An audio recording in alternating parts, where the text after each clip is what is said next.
मुझे बचाओ, ये मुझे नहीं छोड़ेगी, ये पागल हो गई है। क्या कोई है जो इस शेरनी को हरा सके?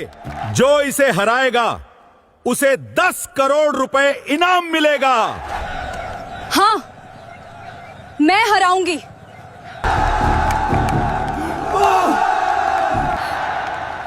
मैं इससे लड़ूंगी, मुझे पैसों की जरूरत है।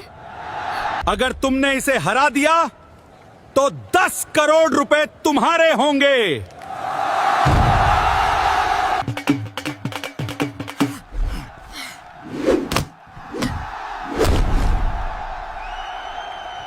वीरपुर के गांव के अखाड़े में आज कुछ अलग ही माहौल था। चारों तरफ भीड़ थी, ढोल की आवाज गूंज रही थी, लोग चिल्ला रहे थे और बीच अखाड़े में खड़ी थी एक पहलवान, लंबी चौड़ी भारी शरीर वाली, आंखों में गुस्सा और चेहरे पर ऐसा आत्मविश्वास जैसे सामने जो भी आए टूट कर गिर जाए। उसका नाम था चंद्रा। गांव में ही नहीं, आसपास के इलाकों में भी उसका नाम डर की तरह फैल चुका था। गांव वाले कहते थे, वो चंद्रा है ना, आसपास के गांव में भी उसका नाम फैल गया है, कोई भी उसके सामने टिकता ही नहीं, बहुत खतरनाक है वो। उसने सबको धूल चटा दी थी। उस दिन अखाड़े के बाहर एक आदमी माइक लेकर घूम रहा था। गली गली, मोड़ मोड़ पर आवाज गूंज रही थी, ध्यान से सुनो, ध्यान से सुनो। अखाड़े में आज लड़कियों की सबसे बड़ी कुश्ती है। जो भी चंद्रा को हराएगा उसे 1 करोड़ रुपए का इनाम मिलेगा। यह आवाज हवा में तैर रही थी। कुछ लोग हंस रहे थे, कुछ हैरान थे, कुछ बोले, अरे चंद्रा को कौन हरा पाएगा? वो तो बहुत ताकतवर है। 1 करोड़ का सपना देख रहे हैं ये लोग। अखाड़े में एक एक करके बड़ी से बड़ी पहलवान आई। किसी के बाजू मजबूत, किसी का कद ऊंचा, किसी की पकड़ जबरदस्त।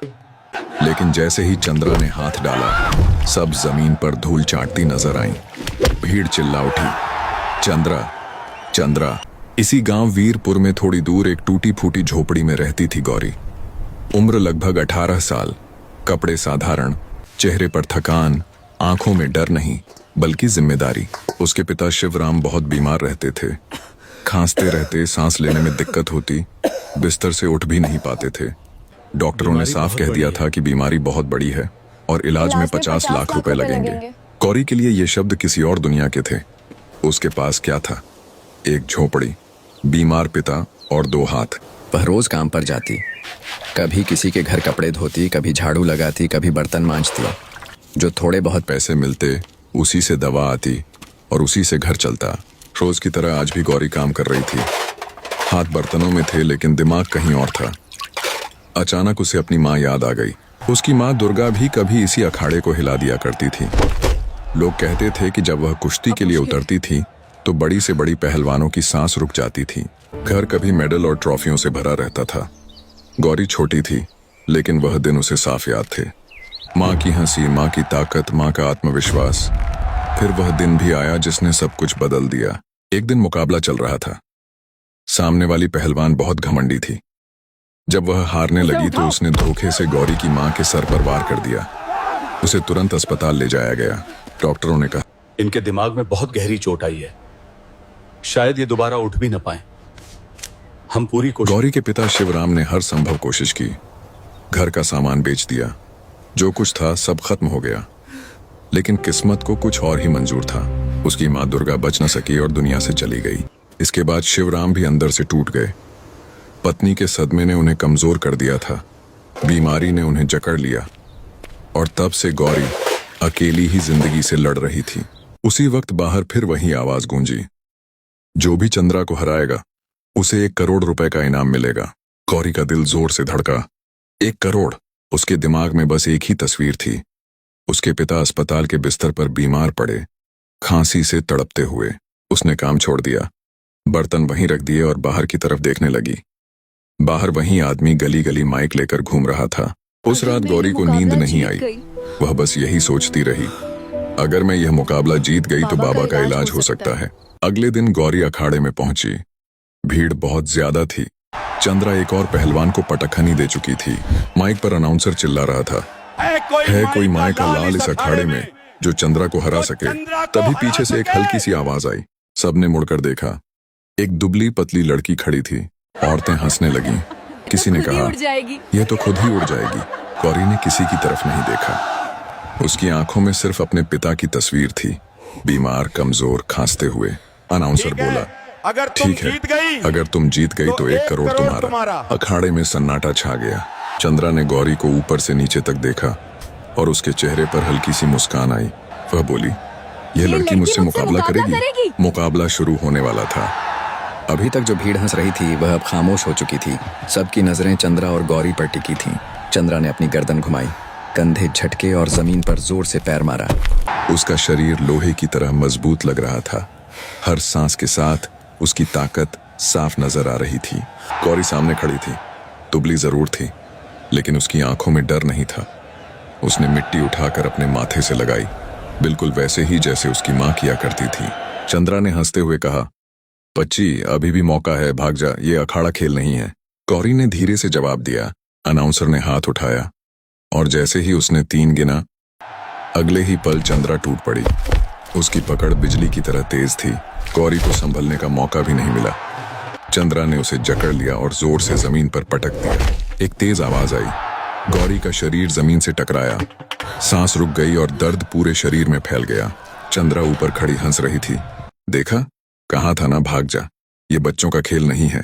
लेकिन गौरी ने हार नहीं मानी। वह धीरे धीरे उठी। उसके कानों में अपनी मां दुर्गा की आवाज गूंजी, पहली चोट से डर मत जाना बेटी। बड़ी पहलवान ताकत से जीतती है, लेकिन चालाकी से हारती है। चंद्रा फिर झपटी। इस बार गौरी ने सीधा सामने से टक्कर नहीं ली। जैसे ही चंद्रा ने हमला किया, वह हल्की सी एक तरफ हट गई। चंद्रा का वार खाली गया। भीड़ में हलचल मच गई।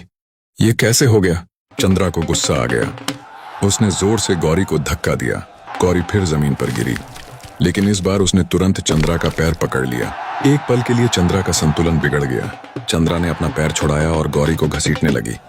मिट्टी उड़ने लगी। गौरी का शरीर दर्द से भर चुका था, लेकिन उसके दिमाग में कुछ और ही चल रहा था। उसे वह दिन याद आया जब उसकी माँ उसे सिखाती थी, अगर सामने वाला भारी हो तो उसकी सांसों पर ध्यान दो, जब वह थक जाए तब वार करना। चंद्रा भारी सांस ले रही थी। उसमें ताकत बहुत थी, लेकिन वह इसे आसान मुकाबला समझ रही थी। गौरी बार बार गिर रही थी, लेकिन हर बार थोड़ा सा बच निकलती थी। भीड़ अब हंस नहीं रही थी, बल्कि खामोश थी। लोग आपस में फुसफुसाने लगे, ये लड़की टिक कैसे रही है? चंद्रा ने अब पूरी ताकत लगा दी। उसने गौरी को उठाने की कोशिश की। उसी पल गौरी ने चंद्रा की कमर पकड़ी और पूरा शरीर नीचे झुका दिया। चंद्रा हैरान रह गई। उसे इतनी कमजोर दिखने वाली लड़की से यह उम्मीद नहीं थी। दोनों जमीन पर लड़खड़ा गईं। मिट्टी, पसीना और तेज सांसों की आवाजें गूंजने लगीं। गौरी का चेहरा लाल हो चुका था, आंखों में पानी था, लेकिन वह दर्द का नहीं था। उसे अपने पिता याद आ रहे थे, बीमार, कमजोर, खांसते हुए। उसके होंठ हिले, लेकिन आवाज नहीं निकली। चंद्रा ने फिर पूरी ताकत लगाई और गौरी को दबाने लगी। उसका वजन बहुत भारी था। गौरी की सांस रुकने लगी। भीड़ में किसी ने कहा, अब खत्म, अब ये नहीं बचेगी। गौरी की आंखों के सामने अंधेरा छाने लगा, लेकिन उसी अंधेरे में उसे अपनी मां दुर्गा का चेहरा दिखाई दिया। अगर सांस रुकने लगे तो आखिरी ताकत बचाकर रखना। गौरी ने अपनी सारी ताकत एक जगह जमा की। जैसे ही चंद्रा की पकड़ थोड़ी ढीली हुई, गौरी ने अपनी टांग मोड़ी और एक जोरदार झटके से चंद्रा को पलट दिया। इस बार चंद्रा नीचे थी। अखाड़ा गूंज उठा। चंद्रा को यकीन नहीं हो रहा था। उसने आज तक किसी को खुद पर हावी होते नहीं देखा था। वह गुस्से में खड़ी हुई। उसकी आंखें लाल हो चुकी थीं। अब यह सिर्फ मुकाबला नहीं रहा था, यह अहंकार की लड़ाई बन चुकी थी। चंद्रा ने अपना अंदाज बदल लिया। अब वह ज्यादा सतर्क थी। गौरी भी समझ गई थी कि यह लड़ाई लंबी होने वाली है। दोनों एक दूसरे के सामने खड़ी थीं, पसीने से भीगी हुई, सांसें तेज। अनाउंसर चिल्ला रहा था। गौरी के हाथ कांप रहे थे, लेकिन उसका दिमाग बिल्कुल साफ था। वह सोच रही थी, बस एक मौका, एक सही मौका। और तभी चंद्रा ने एक बड़ी गलती कर दी। गुस्से में उसने बिना सोचे हमला कर दिया। गौरी ने वही पल पकड़ लिया। अब गौरी के अंदर भी गुस्सा था और उसकी सांस तेजी से चल रही थी। इतनी देर तक किसी ने चंद्रा को रोका ही नहीं था, इसलिए उसने बिना सोचे समझे सीधा हमला कर दिया। और यही उसकी सबसे बड़ी गलती थी। गौरी बस उसी पल का इंतजार कर रही थी। उसके कानों में मां की वही बात गूंजी, जब सामने वाला गुस्से में हो तो उसकी ताकत उसी के खिलाफ इस्तेमाल करो। जैसे ही चंद्रा आगे बढ़ी, गौरी हल्की सी नीचे झुकी उसने चंद्रा की कमर पकड़ी और अपनी पूरी ताकत नहीं बल्कि पूरा दिमाग लगाया। चंद्रा का वजन आगे की तरफ झुक गया। एक पल के लिए उसका संतुलन बिगड़ा और बस वही पल काफी था। गौरी ने पैर अड़ाया और पूरा शरीर घुमा दिया। अखाड़े में मिट्टी उड़ गई। चंद्रा जमीन पर आ गई। भीड़ सन्न रह गई। ये वही चंद्रा थी जो दूसरों को सेकंडों में गिरा देती थी। चंद्रा को यकीन नहीं हो रहा था। उसने झटके से उठने की कोशिश की, लेकिन गौरी पहले से तैयार थी। उसने चंद्रा की गर्दन के पास मजबूत पकड़ बनाई। ज्यादा जोर से नहीं, बस इतना कि उसकी सांसें तेज हो जाएं। चंद्रा ने पूरी ताकत लगाई। उसके बाजू गौरी से कहीं ज्यादा मजबूत थे, लेकिन उसकी सांसें फूलने लगीं। गौरी के हाथ कांप रहे थे। उसका पूरा शरीर दर्द से चिल्ला रहा था, लेकिन वह रुकी नहीं। उसकी आंखों में अपनी माँ दुर्गा की तस्वीर थी, अखाड़ा, ट्रॉफियां और वह आखिरी दिन। अचानक चंद्रा ने जोरदार झटका मारा और गौरी को दूर फेंक दिया। गौरी हवा में घूमी और पेट के बल जमीन पर आ गिरी। दर्द इतना तेज था कि उसकी आंखों से आंसू निकल आए। फिर से आवाज आई, अब नहीं उठ पाएगी। गौरी कुछ पल के लिए जमीन पर लेटी रही। उसकी सांसें बिखरी हुई थीं। उसी वक्त उसे अपने पिता शिवराम की खांसी याद आई। रातों की नींद टूटना, दवाइयों के पैसों की चिंता। उसने दांत भींचे और फिर उठ खड़ी हुई। अखाड़े में तालियां गूंज उठीं।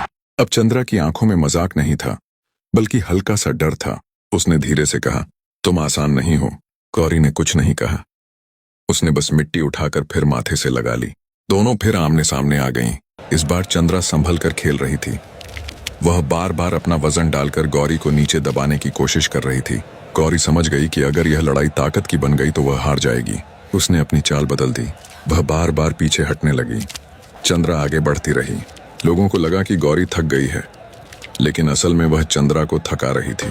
चंद्रा की सांसें और भारी होने लगीं। उसके कदम धीमे पड़ने लगे।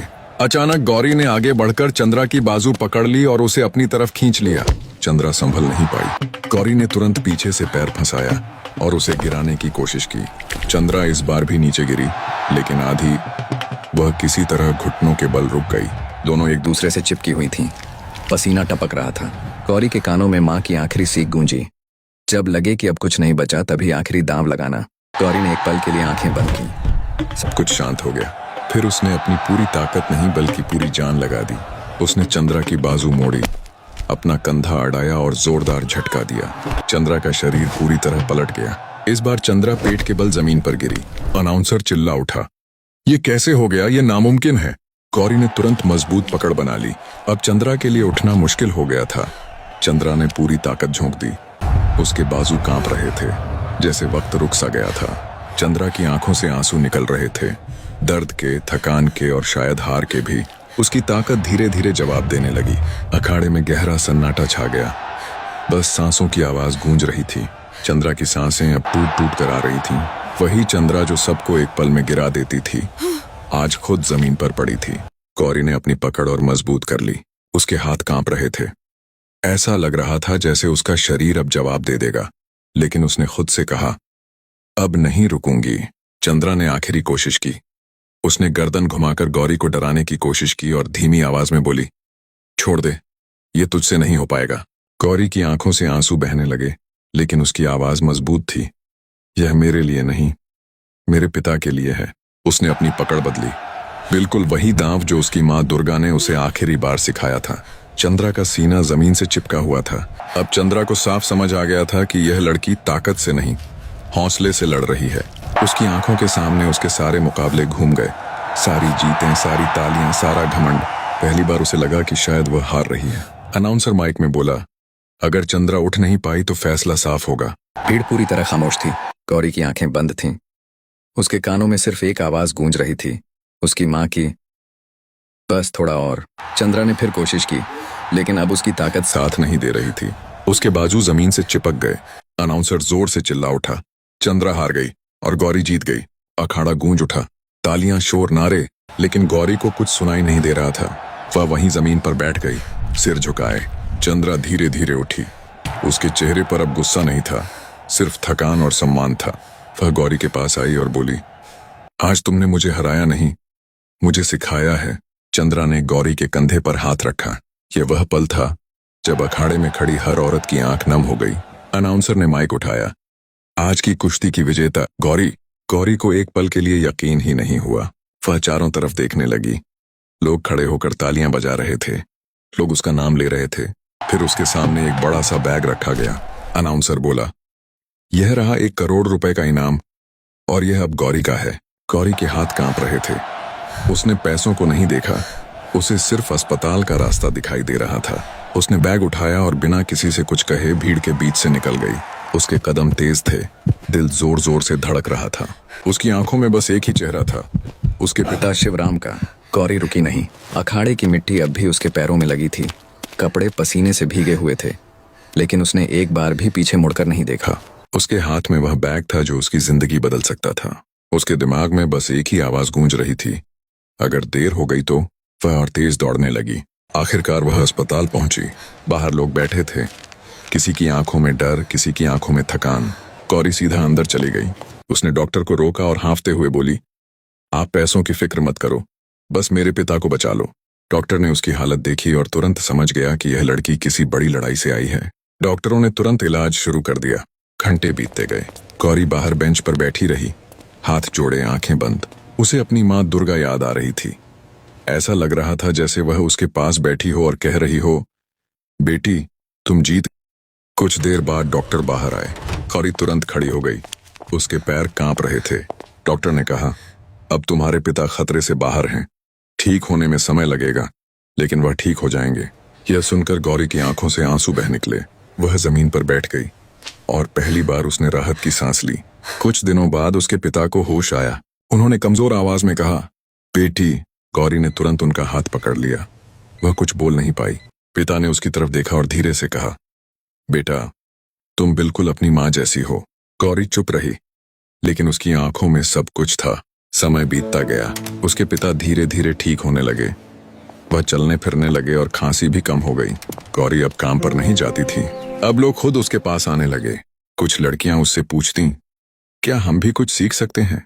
गौरी मुस्कुरा देती। वह रोज अखाड़े में जाती, मिट्टी को छूती और आंखें बंद कर लेती। वह जानती थी कि यह जीत सिर्फ पैसों की नहीं थी, यह उस लड़की की जीत थी जिसे सबने कमजोर समझा था। और जब भी वह मिट्टी को छूती, उसे अपनी माँ की आवाज सुनाई देती। असली ताकत शरीर में नहीं, हौसले में होती है बेटा। दोस्तों, आपको ये कहानी कैसी लगी कमेंट करके जरूर बताइए और वीडियो को लाइक करें और चैनल को सब्सक्राइब करना मत भूलिए।